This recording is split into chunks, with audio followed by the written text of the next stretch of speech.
joining me today for what we call REU Mindful Lunch. I want to introduce to you myself, my company, and our guest speaker for today as we kind of go into our topic of restoring entrepreneur mental health. So I am the owner and lead facilitator of a wonderful little firm called REU Mindfulness Collective.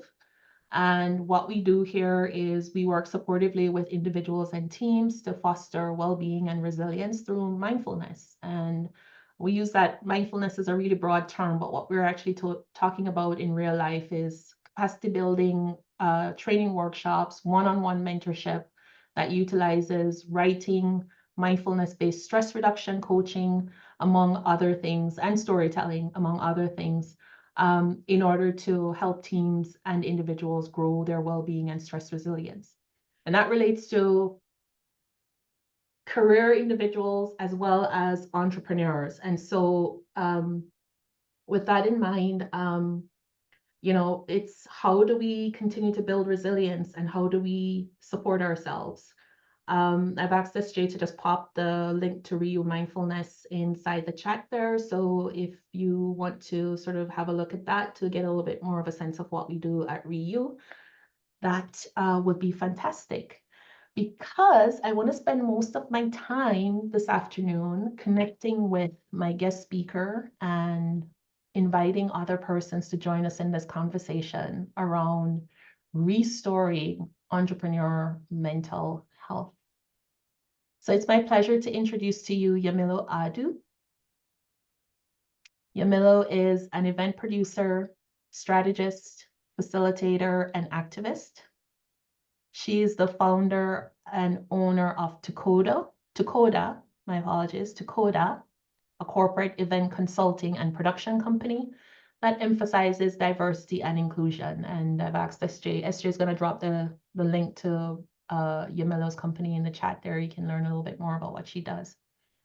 So with her experience in corporate event and program production and analysis, as well as her journey as a first-generation Black immigrant in Canada, and an education background in sociology, psychology, and history, Yemilo brings a really unique perspective to this idea of entrepreneurship, mental health, career change, leadership.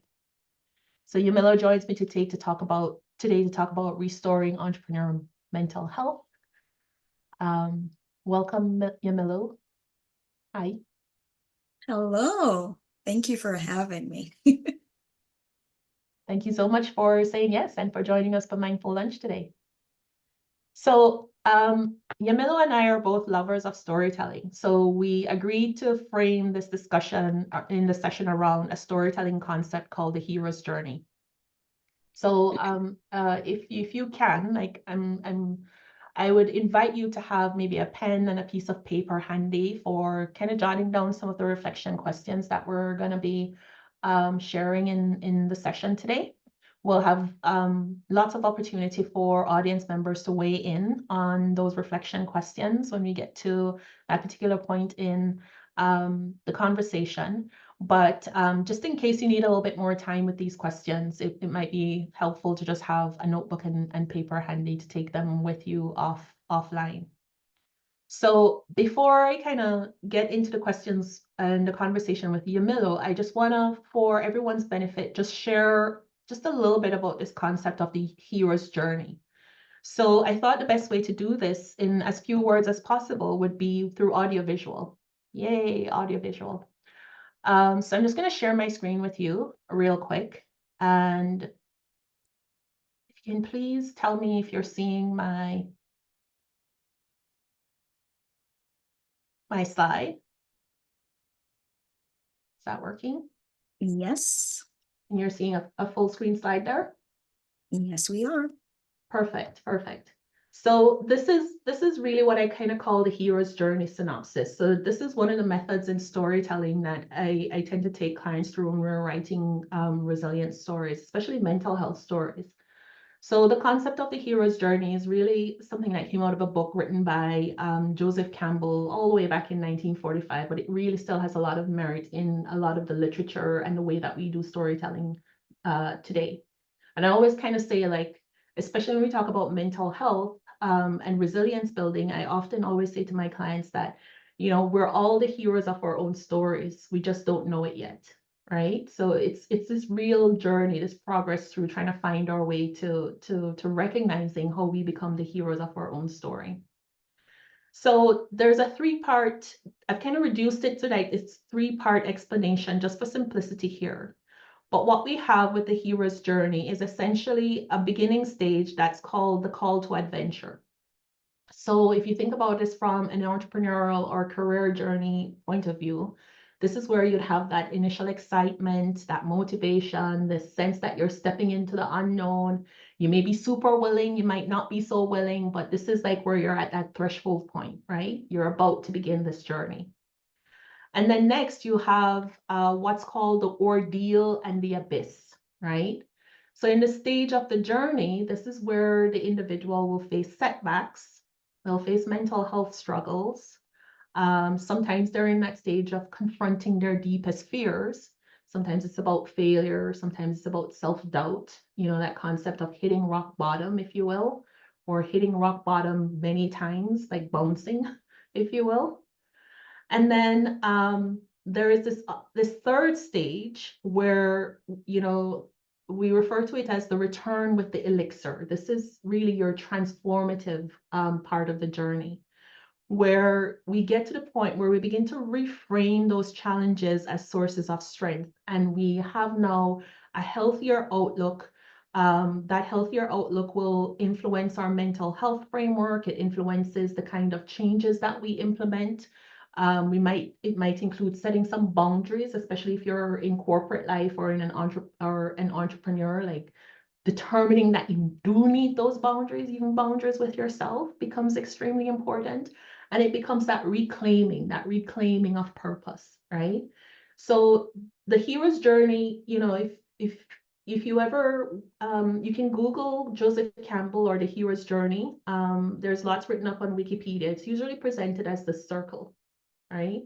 It's meant to be a cycle, but it's not a cycle that just goes from one end to the, you know, beginning point to the end point.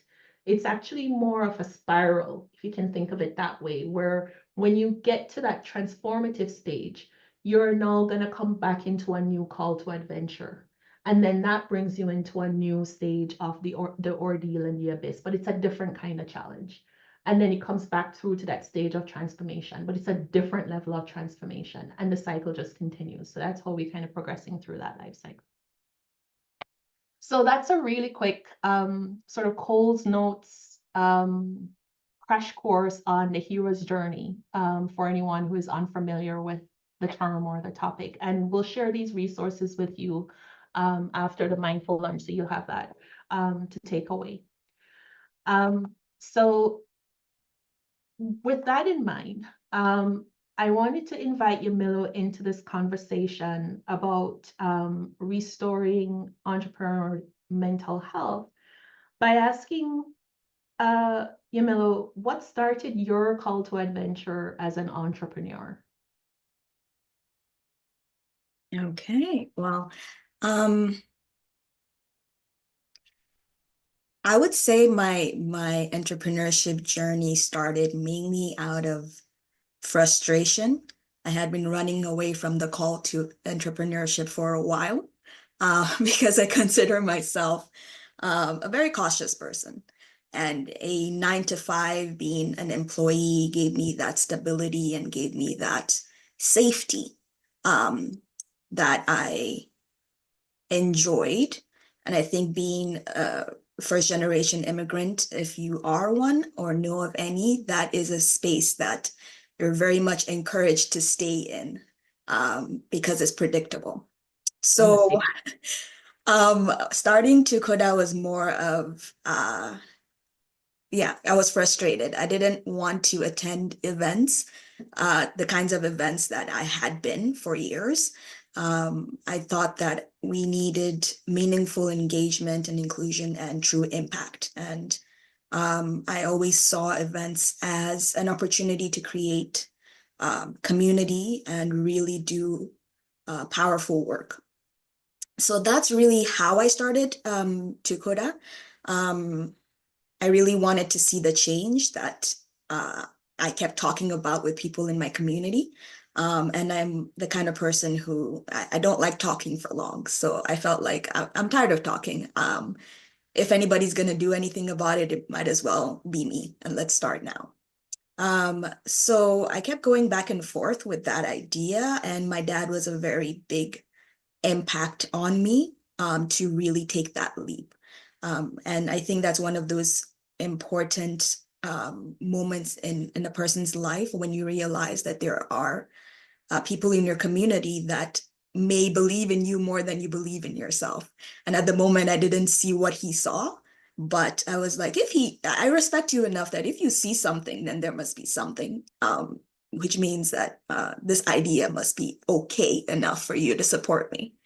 Um, yeah, and I'm just thinking of Shirley's book idea title, really highlighting the folks that make you who you are.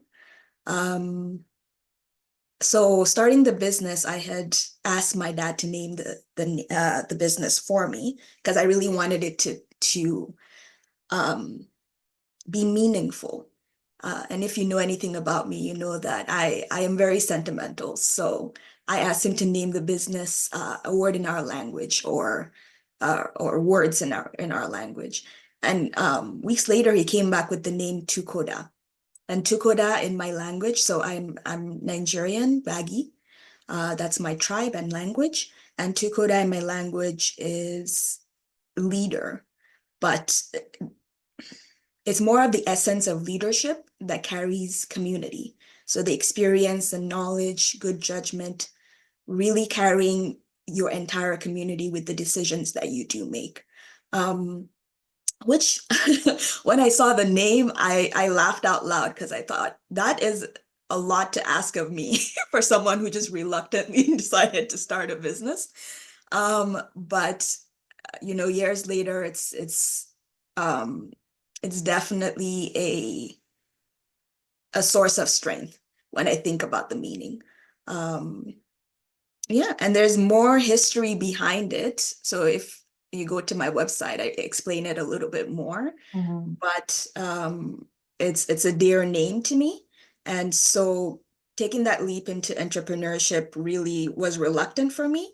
And it came along with a lot of mental and emotional challenges.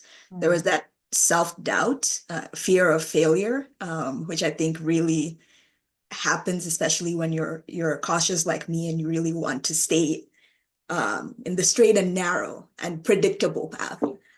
So there was that fear of failure, and I think more beyond that I think I'll let Patlee unravel as we move on.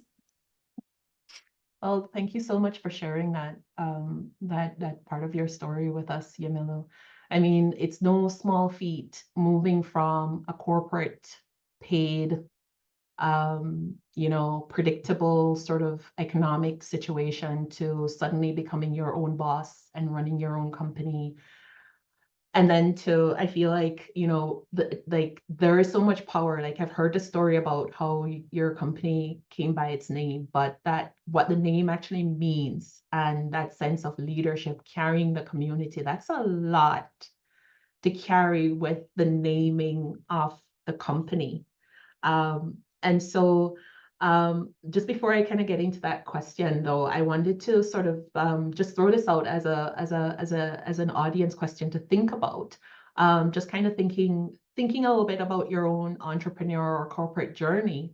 What did it feel like to take that call to adventure? Like what was your call to adventure, and what were some of the fears and doubts that came up? And this can be with if you're a business owner or an entrepreneur with starting your own business, but if you're in the corporate world, what might that have been? Maybe it's taking a new job or asking for a raise or taking a promotion. Those are all examples of calls to adventure. So, what made you feel pulled to it, and what were some of the fears and doubts? And so I think SJ has popped that question into the chat there, so you can spend some time reflecting on that. So Yemilo, back to this idea of making this leap from the known into the unknown, which is exactly what the call to adventure is about. And navigating the mental and emotional hurdles and the self-doubt and the fear of failure. What were some of the mental health successes and struggles that you experienced along the way? I like that you mentioned successes because my next few, I would say months, years after starting the business, took a toll on my mental health for sure. So 2 weeks after registering my business name, I lost my dad unexpectedly.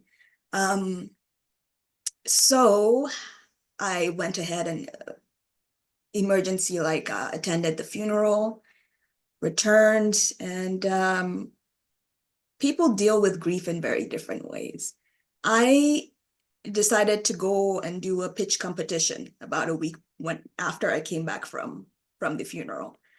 So definitely I was pushing myself more than I'd like to admit. At the moment, I didn't know that that's what I was doing, but now that I think back at it, I probably shouldn't have been pushing myself that hard. But I did come out semi-finalist for the pitch competition. Um, and it was a lesson to myself that even though I could push myself and achieve things, I didn't have to. So that was one of my first mental health or lessons that I took from that. So for me, the abyss, since we're doing the hero's journey, was really balancing grief and pitching my vision for Tukoda at the same time. At the moment, I was dealing with exhaustion from if anyone has started a business or made a drastic change with your career, there's a learning curve.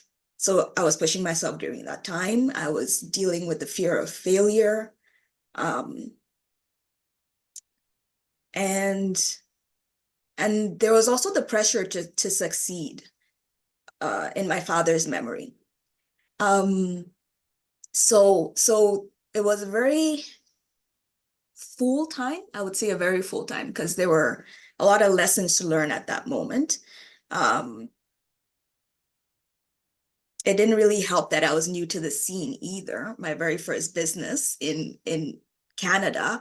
And so there was also that those moments of doubt where you try to convince yourself, do people actually need what I'm offering? Am I doing it right? And learning that really there's challenges and there's specific ways you want to approach a business, but at the end of the day, there's no one right way. So yeah, I was dealing with the fear of failure, exhaustion, burnout, and really trying to present in the polished way I was used to, which is very difficult to do because something I've learned is that entrepreneurship and any other leadership role that you take in your career has a funny way of unmasking the parts that you want to hide. And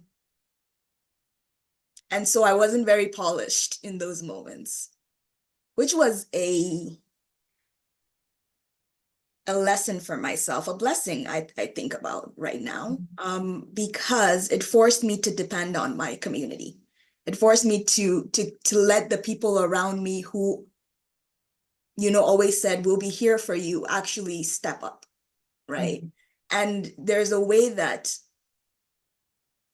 trust is built when you have to ask someone for help. And so it was an interesting way of building community for me, because it meant that I had nothing to give and people still showed up for me. And so it was a moment for me to really learn about who I am and the people that support me, the people that were there for me, and the important things, or the things that I value. Because at that moment there was no time for everything, which was usually what I did. I did everything. So it forces you to ask the question, what is important? And what can I do now? And what do I need to do now? And mental health kept coming up, because there's only so much you can do when you're not feeling okay mentally, right? And I was only used to physical exhaustion, or I was only used to allowing space for physical exhaustion. But that also is very integrated. I learned that being unwell mentally actually affects you physically. So I was in and out of the hospital a lot, and I kept wondering, what is happening? This is not me. I've not been sick for years, and here I am over and over again. So it was almost like getting to know who I really was, after years of just stamping that person down who actually had needs. Yeah. Yeah. That's so interesting. Like, I'm hearing so many vital touch points here, that I just want to emphasize one more time, like allowing space and the physical impact of mental health issues and struggles. And I honestly, like, Yemilo, I am thank you so much for sharing that information about your struggles and your successes with us, because I think one of the things that we struggle with as a society is being open about the fact that we all have struggles, which creates the sense of high achieving corporate and entrepreneurial identities that somehow think of or present this idea that resilience means that you never falter and you're always like 100% rock solid strong, when really we need to think about resilience as the ability to move with the tides and the wind and allow ourselves to be held when we need to be held. And that's one of the things I'm hearing in the story, that you faced some of these challenges by allowing yourself to be held by the people who said, we're here to hold you if you ever need that. And when you're a high achieving, constant, especially for those of us who struggle with perfectionism, or especially when you're a first generation immigrant woman and you're like, I've got to be the one that cuts the snuff. You're like, yes, I hear you, you're here for me, but guess what? I've got to keep going through. And many times that can be more of much more harmful than helpful. And I think that that's one of the things that we really do need to value as a resilience factor in entrepreneurial mental health. It's that sense of community, building that community, but also allowing that trust to develop and allowing that community to hold us when we need it, right? And then recognizing that when we have shored ourselves up enough, we will be that person that will hold someone else when they need it without feeling depleted ourselves. So I'm really very thankful for hearing you share that. Thank you. So I want to just put this now into like just a little bit of a reflection thingy for our listeners and audience members here. So with respect to this aspect of the ordeal or the abyss, like and I'll ask SJ to just pop this question in the chat already as well if she hasn't done so already. But think back to a time when you hit rock bottom or burnout, right? Think about, for me, it's more like, think about one of the times when you've hit rock bottom or burnout. But think about a time when you've hit rock bottom and burnout. How did you handle it? And here's what I'm going to ask you. Like, and Yemilo was really good with helping me sort of frame out this question. Did you intellectualize it instead of seeking help and support, right? Did you end up intellectualizing the problem as opposed to, doing the job of going and finding the support that you needed? Yemilo, can I just ask you to just take a moment to just explain what you mean about intellectualizing the problem as opposed to getting help and support? Absolutely. Yeah. So I think I didn't realize that I intellectualize my situations or my challenges um, until I decided to talk about them with actual people beyond my head. So it could be through therapy, it could be through your community, you know, your friend, your sister, whoever it is. But I realized that rather than feeling my feelings, I would think through them, which is Mhm. great, right? Um, and it's one of the issues that I had with when I was told to journal. I started journaling and realizing that I was journaling like I was writing a course or a book about my feelings rather than, so it wasn't really helping me feel them or go through them. It was helping me understand them, which great if I am my therapist, but I am me. I have to feel what it is that I'm feeling, right? Um, so intellectualizing, I think, is a trap that we tend to fall into if you're someone who, I would say, you know, either you're a perfectionist or you're high achieving, wherever you fit into that.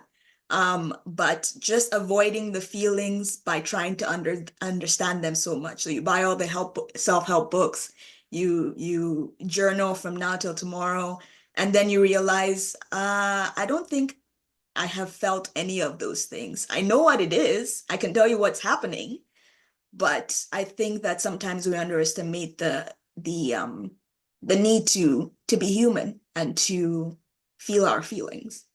Whether it's anger, happiness, grief, whatever it is, your body is going to need to process that. And how do you allow space for that to happen? Mm. Thank you. Yeah, I'm just seeing a message popping up in the chat here. Some Geraldine has mentioned that, and I guess this is an alignment with the listening and the not intellectualizing, the feeling it in the body. The body is talking to you so loudly that it cannot be ignored. And it didn't change, she's saying, until she took a step back and became honest with her feelings. And I just wanted to make a point here about journaling. And I think this is one of the reasons why I am so passionate about teaching people how to journal, because I think there is this misconception with journaling. And sometimes a lot of, I think because journaling is such a private experience, and it seems to come so naturally, but I think there is something that needs to be learned about how to use journaling as a mental health tool and a mental well-being tool that has to be learned so that we're not spending the time or using journaling as an excuse to intellectualize and dig ourselves deeper into those many holes that we can dig ourselves into. And actually using it as a space and an opportunity to take a step back and to kind of give ourselves perspective. And that is something that really, I believe, needs to be learned. It needs to be taught to people. And it's not as simple as anyone say, oh, you're doing whatever, you're having whatever feels, just go do some journaling about it. It really is, it can be quite damaging to do that. So let's talk about now the returning with the elixir, the transformation. So you've gone through these these two elements of the cycle, the call and then the ordeal, the abyss. How were you transformed, Yemilo? What's the elixir, the essential piece of knowledge that you discovered in this journey that is helping you to keep moving forward? Um, I think the main thing for me was to not ignore my needs. Understanding that the challenges I'm facing, it's a continuous thing, um, are an opportunity for growth and not just obstacles. So in my mind, it's when something comes up, I think, okay, let's deal with it. Like some superhero cape, let's go. Rather than really sitting with whatever it is and trying to understand what it's trying to teach me. So I'm very much a recovering power thrower. which I don't think is a word. Um, but I understand now that powering through wasn't and isn't sustainable. And it's a lesson that I had to learn when I realized that a resilience is not supposed to be constant. It is episodic. You go through something, you come out of it, you're supposed to come out of it, and then you're supposed to heal, learn what you needed to learn from it and grow before you go through another thing, come out of it, learn what you need to heal and grow. But if you're always going through things, that's probably the world trying to tell you, is this space where you want to be? This isn't sustainable for yourself, just as a human being. If you have no chance to bounce back, it's just always going through and going through and going through. Eventually, you're not going to be able to go through that again. And I think that for me, that was a main thing that I learned through the period of just back to back having to be resilient. It forced me to not ignore the fact that the way that I dealt with things was not sustainable. And if I wanted to continue with my business, with the progression in my life, just generally, I did need to make some changes. So even when I was semifinalist, it taught me the importance of resilience in the sense that, again, I didn't have to do what I did. But I learned that, okay, just because I can doesn't mean I should. And that was a great moment where I would have chosen self-care. The me now would have chosen self-care. And it's a realization that I have grown from that. So the obstacles aren't always a woe is me, nothing is gonna change, but it's a story that's part of your life. And I used to struggle with telling the reality of losing a very important part of Tukoda, or the birth of Tukoda, the loss of my dad, because I used to think, I don't want to be the victim. I don't want people to see me as, oh, she wants us to engage with her business because we feel bad. No, don't feel bad. We should, if we share the same values and you see the value in what I'm offering, then yes, that's what I want. But the reality is that my story is my story, and hiding it is not doing me any service. It's hiding my humanity and the realities of entrepreneurship, which is it's real people live in real life that are running these businesses and making these career choices. So all of it really just taught me to give myself the time and resources to recover. So speaking of journaling, Patlee, so writing down my challenges through journaling did not work for me. So I tried voice journaling, which is more, I think, helpful to me because I can't structure what the next words that are going to come out of my mouth in the moment. So that helped with not polishing my experiences. And it also kind of just reminded me, just generally speaking of the elixir, the importance and responsibility that I have for building my network and maintaining a sustainable work routine for myself, and really giving space for a rejuvenation. That's my responsibility. And I think as entrepreneurs or career professionals, sometimes we wait for someone else to give us permission to take care of ourselves. And a big part for me again was collaboration, because the only way that I can have a balanced work routine is reaching out to the folks and people that I align with, and understanding that entrepreneurship for me is not a solo journey, especially with the kind of business that I'm growing and I run. Community is a huge part of it. And understanding that I didn't have to do all of it alone. There are people who are more talented than I am in certain areas, and it's okay to say, you handle this, I'll handle the part that I'm good at, and let's make something together, because the main point is our shared goal, right? And so not taking my business personally. At the end of the day, it's work. And as much as it's very much personally connected to who I am, it also is a means for income. And that can get very blurry, especially when we're talking about mental health. But sometimes when you were talking about boundaries, Patlee, I just thought of making boundaries for myself between Yemilo and Yemilo the entrepreneur and Yemilo the producer.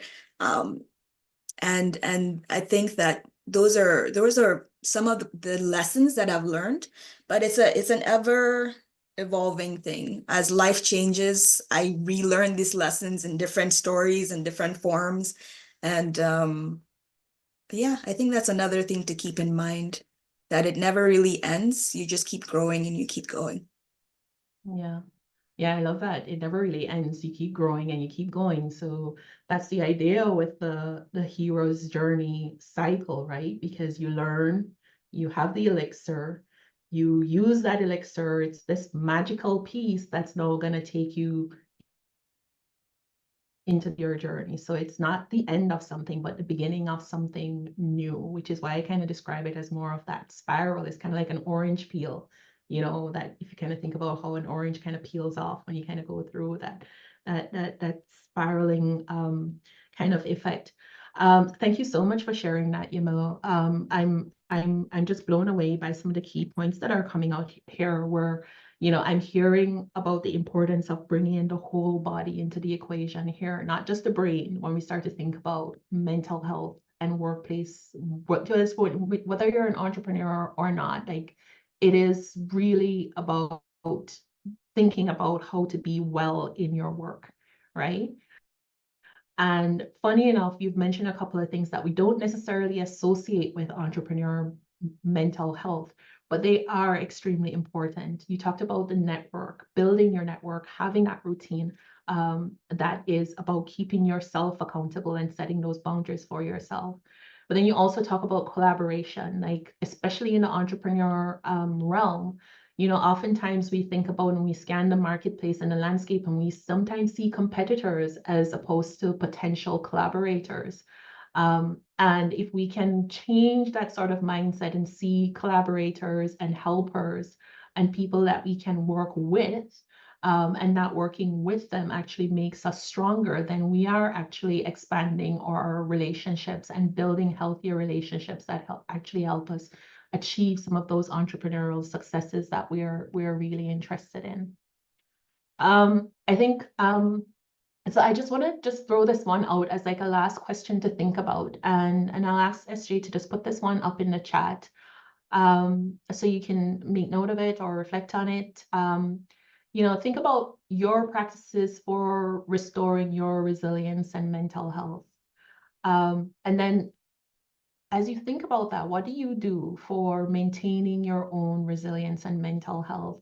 Is it something that involves community? Is it something that involves who is part of your network? Network is not a favorite word of mine. It's Bye, Camille. Thank you so much for joining us.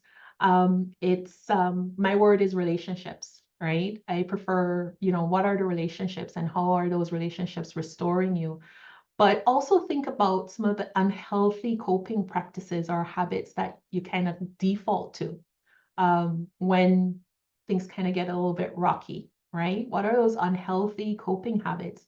And then what practices do you want to incorporate a bit more of, right? I just want to go back to my slide for a second. So I'm just going to share my screen one more time. Because there is this element to when we think about the hero's journey and how we adapt all of this into storytelling, and how this helps for people in corporate lives and also for entrepreneurs is the restorying part of it. It's never easy to talk about mental health and mental health struggles, or the pitfalls, or sometimes even, as you said, Yemilo, like oftentimes we don't want to create that sort of orientation, or we don't want to show that we're not strong enough. And many times people think that there isn't enough space. There isn't space in our corporate language and in our corporate work and in our business work to make room for, I am feeling this way. And so how do we talk about mental health in a way that facilitates attention to the journey that we're on, and the learning and the reshaping of the challenges into sources of strengths? So this is one of the tools that I'm going to leave you with for this mindful lunch, which is this idea of using what's called the 2-3-1 rule. And with the 2-3-1 rule, what we do is we talk about the journey. Hopefully my screen share is working. Yeah, good. We talk about the journey in a different order in order to educate, to engage, and excite others. So how I like to think about what was on that slide before about the different components of the journey, the call to adventure, the abyss, and the return with the elixir. If you were to follow that, that would be sort of a very linear description of our experience. But when we can do something like employ the 2-3-1 rule, the idea here is that you get to choose what you place the most emphasis on. And I think this is really important. This is really key, because what you're doing when you can restory this as in that 2-3-1 framework is you get to emphasize what it is that you want to talk about with the specific audience that you are relating to around that question of mental health. And so this becomes really important for people on their career journey and for entrepreneurs, because this is going to be a huge component of putting together that why and fine-tuning your business values and connecting with potential clients and employers, and really finding a way to motivate yourself and to motivate others. So I just wanted to sort of highlight that.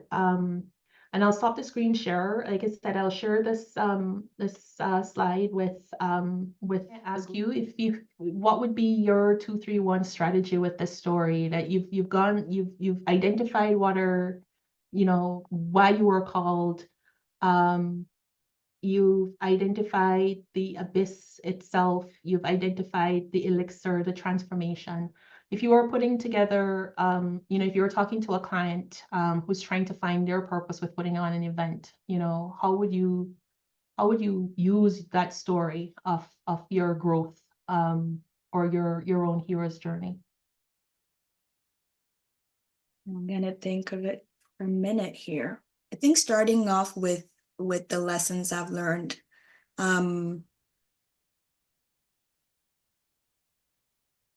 The resources that I've reached out to, the networks that I've created, are all due to what I went through and the reality of what I went through. So I wouldn't have a somewhat healthy, I'm still working on it, relationship with work and my community if I didn't have to feel and go through those hard mental times, which would not have happened if I didn't start a business to begin with. So working backwards, I'd say that I never really want to say that that's the good side of it. It's just the reality of it. Mm-hmm. So that would be my perspective on that rule. Yeah. Yeah. No, that's cool. It's always interesting, like the successes and the challenges are really the lenses through which we begin to see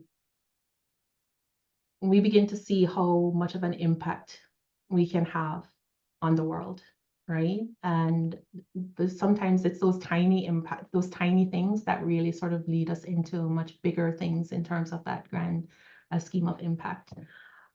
So I'm mindful of the time. So I'm just gonna jump to my last point. So this is mindful lunch, and one of the things that we always try to do with mindful lunch is to leave our guests with one thing, or we invite our speaker to share with us one tool, one resource that you use to sustain your own mental health and well-being, that you can share with us today. So tell us a little bit about the tool that you're sharing. I like how you say tool. I am sharing, let me just open my screen here. I am sharing my Spotify playlist. Because I've read all the books, I've gone to therapy, I've done the journaling, and this is one of the ways that I have found works for me to feel my feelings and get out of my own head.